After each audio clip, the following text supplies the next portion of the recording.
Hi, it's me, ang inyong kasungki. For today's vlog nga ni, ay kami ay may pupunta. Pupunta nga pala kami sa puso niya. Pupunta nga pala kami sa Barangay Kutkutan mga kasungki. Dahil meron kaming lalakarin doon. At habang nga ni kami papunta sa Barangay Kutkutan, ay dinadaldal ko dyan si Karen dahil sinasabi ko nga napakainit. Ay shoutout nga pala din sa aking driver, nga pala ay si Karen. Napaka-sexy na rin at magaling din rin mag-TikTok kaya i-follow nyo na rin. At mabalik nga pala tayo dito sa ating video mga kasungki. Liliko nga pala tayo pa kanan para tayo mapunta sa puso niya. Ala ay hindi. Talaga naman ito si kasungki. Papuntang Kutkutan nga pala ito mga kasungki. At ito nga mga kasungki, paliko na tayo at patungo na tayo sa buhay niya. Ay hala hindi. Bakit nga ni baga laging gayon?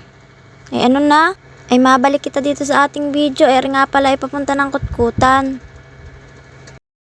At ito nga mga kasungki, at pinas forward ko na ng kauntian laan naman mga kasungki, kaya huwag ka na magtampo.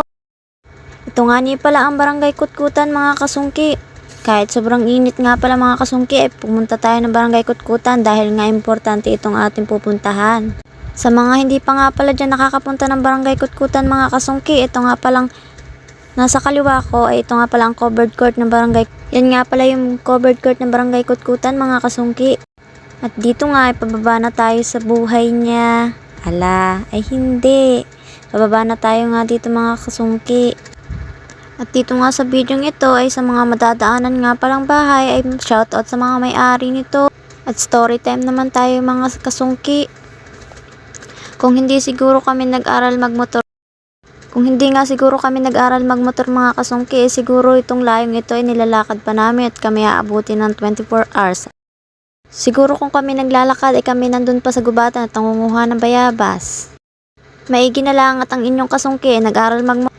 Pero bago nga nakatuto magmotor ang inyong kasungki, syempre nagkaroon pa tayo ng galos at sugat-sugat sa mga katawan. Kaya sa mga nagbabalak magmotor dyan or makatuto magmotor,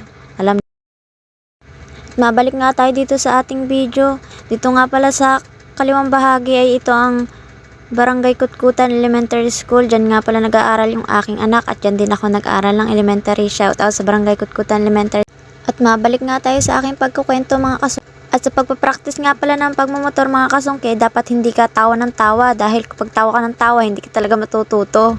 Dahil nung baguhan pala ako mag-practice ng pagmumotor ay ako'y tawa ng tawa ay hindi talaga ako makatuto mga kasungki dahil tawa ako ng tawa ay yung akin namang nagaturo ay inis na inis at galit na gawa na ako'y tawa ng tawa nga nito. At mabalik nga tayo dito sa aking pagbibideo mga kasungki at ito at hinarap ko sa amin ang camera at ito nga sobrang lakas ng hangin. Ito nga palang aking driver si Karen at dahil nga hinarap ko yung camera sa amin itawa kami ng tawa dito ni Karen. At dito nga sa bidyong ito mga kasungki, medyo malayo-layo pa tayo sa ating pupunta. At dito nga ay napahinto tayo. Hala kasungki, ano yung pagdila-dila mong iyan?